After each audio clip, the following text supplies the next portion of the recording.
we're still seeing migrations out of the cities, like you said, and that leads right into the next story, which is Walmart. Like Walmart, we're seeing Walmart not just like having layoffs, and we've heard about many companies doing layoffs, but Walmart are closing stores in Chicago, which is another exodus city. That companies people are leaving that area. And Walmart, like, are they shrinking? Are they going to close down? Because people are really retracing, or they're pulling back on their amount of spending. So you have these dangerous areas, and then people are pulling back on their spending.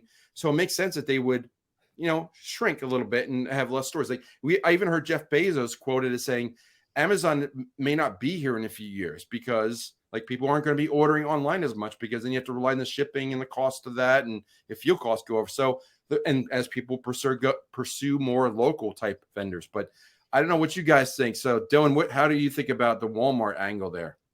I think it's probably a couple things. Spending is one. The appeal of Walmart, like, it's not a very appealing store. In general, like, I hate going to Walmart. It's just so big. There's so much there. Like, it just takes a lot of time. And I think just you mentioned Amazon, but the growth of online e-commerce, people can get a lot of stuff just online. Right. And so it's a lot easier to buy a lot of those goods and services. And so perhaps it's a combination of people leaving the area, maybe not have as much money to spend, but then also a lowering of demand for in-person retail, and going and perusing a big store. Yeah. Just do it on your phone. Right. You can shop 100 different sites, all with a few clicks on your phone or your laptop. Why walk around aisles in Walmart to do that? Yeah, so I think that might be part of it as well.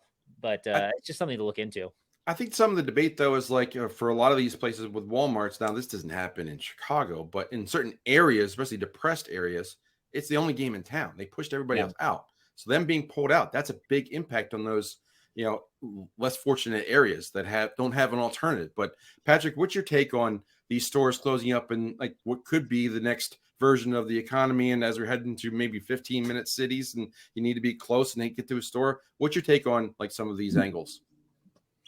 I'm not going to do it. So you guys can do whatever you want with your 15-minute cities. I'm going to own my own 15-minute city where it takes you 15 minutes just to get up my freaking driveway, because I'm not going to have anything to do with the garbage that's going on. But unfortunately, what's happening with Walmart, it is going to impact a lot of the underserved communities, especially like having a background in healthcare.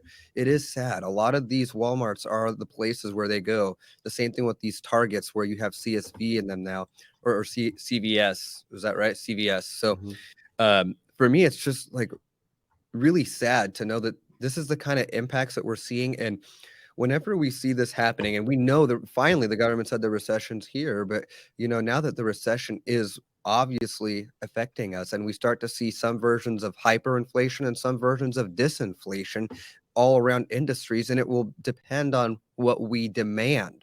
And what's going to be in demand are the things that we can't get. So yes, people are going to go local. Even when you look at the food supply being tainted with mRNA, it's like, what is safe anymore? My wife is looking at me. My friends are talking to me. Jeff, you and I were just talking. Where are we going to get good local beef? We're not doing this anymore. We don't trust anyone. I was just on a show with Lisa this morning. There's no public trust. The writing is on the wall for a lot of these companies, because even the underprivileged are going to find ways to survive. If they find out how easy it is to grow chickens, they're going to start making chickens and raising eggs, and it'll be amazing. It'll be a grand life. I can't wait to get back to Little House on the Prairie. Yeah, I don't know if I shared it on this show. I talk a lot on the internet, so I don't remember where to share everything. But I know I've seen a general trend from all my friends all over the country, from college friends to high school friends, chickens, gardening, do-it-yourself stuff. They're all trying to do things on their own, and we're getting back to like the victory garden kind of concept. And it's interesting to see to watch people on Facebook say, "Hey, here's how to make a garden for $40." That kind of thing that I'm seeing out there. But we got two other major stories to talk about till we even get to world events. So let's get to one, which is, speaking of the Walmart angle, real estate, and especially the commercial real estate sector. This was a big story that came out, and I know that Jack from Norway Special Finance has been looking at it as a ninja. But commercial real estate, we talked about this before. We have downtown office buildings. Who's going to be in them? If Walmart pulls out, who's going to go in? What are they going to do in these spaces? And these loans are going to come due in the next year and a half. And Jack dug in even further. While Blackstone closed their commercial mortgage-backed security, and you can't, again, they mentioned it again this month, if you invested in this, you can't pull your money out right now. They froze it, but at the same time, they created another fund. And not only did they make another fund for $30 billion, look at who is involved in investing in it, okay? I'll zoom in on this.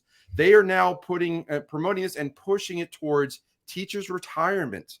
So pension funds. Yeah, pension funds. So these these loans are so toxic, and we'll talk about toxic stuff in another moment, but these loans are so toxic, and they have like commercial real estate has a much shorter timeline. It's 5 to 10 years max, not a 30-year loan.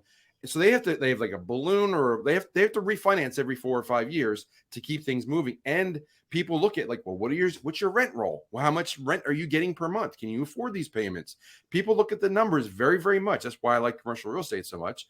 But it's getting ugly. It's really getting ugly. And if people start pulling out and they're not going to go shop in a physical location, what are they going to do? Well, they have to sell these loans to somebody. And they're trying to find, they want it's musical chairs right now. They don't want to be the one holding the bag when the music stops. They're stuck in that chair holding these toxic loans. Guys, where are we going to go with this? And do you guys have any comments?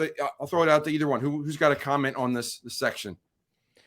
Oh man, it is going to be an interesting thing to see play out, because like you said, a key thing is they have to roll over those loans every 3 to 5 years. And with interest rates where they're at now, they have higher interest payments on any of those loans they versus what they had in the past few years. So that, lowers their effective profits, right? Because they got to devote more of their expenses towards just paying the interest on those loans. And then on top of that, if vacancies continue to go down, or they have less demand for these properties, you're going to experience a dramatic devaluation with a lot of this commercial real estate. And so anyone using the a basket of commercial real estate, whatever securities as like any sort of collateral, is going to experience a rapid devaluation of that. And that's when margin calls happen. That's when liquidations happen. And I'm not an expert in this, but that seems like a recipe for disaster, something to look out for in the next few years to see play out. Yeah, it may not even take years. Patrick, what's your take on the commercial sector? Just the downstream impacts, what it means to like the average everyday American. That's just going to mean that costs are going to rise because jobs are going to go down. If people lose their jobs, they're going to start foreclosing. Credits are going to suck. Like, people are going to lose out. And we know that as job numbers come down, people die. That's just what happens when you have no money to live. The death rate goes up when people lose their jobs. That's what happens in a high unemployment environment. So it's the downstream impacts that most concern me. And I really hope people are listening and preparing for a rough season. Yeah, I know it's all depressing news, but to put a positive spin on it is like people that are creative with these spaces that are going to be vacant, and you can get them for pennies on the dollar for rent or even purchase. Like if you want to set up if you can get, for example, cheap power and do Bitcoin mining, that's an option. Multi-use of these multi-purposes. Like think of how big a Walmart is and the infrastructure that they have. You could put in 10, 20 businesses in there. I remember I was in Maryland, and I saw these flea markets, and there were hundreds of vendors that are just there on the weekends. And it's a lot of people that come there. And you repurpose those locations. I know Patrick's doing numbers already. I already did the numbers. The average grocery store doesn't support it. They've got 300,000 watts coming in the building. That's like 10% of what I need to start. Yeah, I understand. But just, again, thinking out of the box until you go into the big box. And just, if my wife is watching this show, honey, I do not want you to think that this is the time where you go rent out some building to start a new baby gym for our community. This is not what he's talking about. I don't want her to get these ideas stuck in her head again, Jeff. I don't want to have another place to manage where there's a bunch of kids running around. I can't do it, honey. Please.